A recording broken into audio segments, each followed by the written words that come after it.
nangyari kaya? Zeno Llanes po, ABS-CBN. Can you tell us what happened lang po? Well, before we deplaned, we had a meeting with the ICC. I requested that the former president be brought directly to a hospital because of his bad medical conditions. It was almost a 24-hour flight. He just came from Hong Kong, not allowed to visit his home, not even allowed to see a doctor in a hospital before he could be transported here. Now, we made the request for a hospitalization, and they gave the assurance that he will be brought to a hospital. And I asked for the name of the hospital. Up to now, they have not given us the name of the hospital.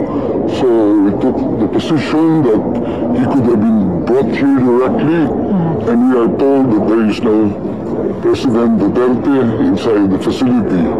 We are at a loss at this time, and I think this is part of their grand plan, no?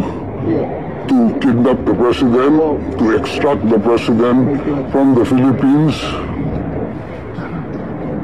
and brought to a jet without known destination. I was even forced to join the plane without any valid visa coming here.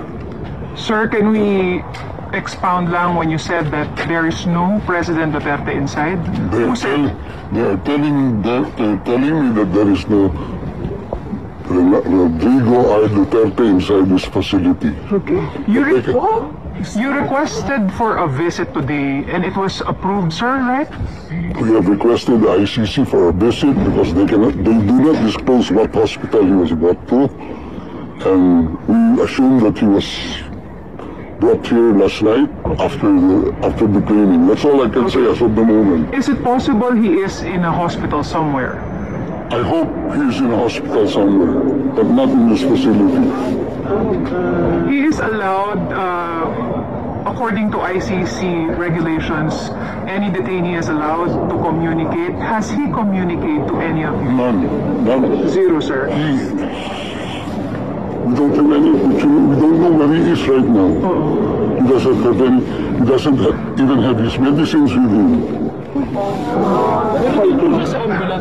Sinakay siya sa ambulance, binigay lang namin yung mga records sa kanya, and sabi he will be well taken care of. Right. And we will be informed immediately of the name of the hospital, but hanggang ngayon, nakakalungkot at ganito ginagawa nila. So, Sec, what's the next step? What are the plans? We are going back to the ICC and ask them where he is right now. Because a family member is waiting here to see him. Yes. Well, how is the Vice President? Well, she's waiting. Okay.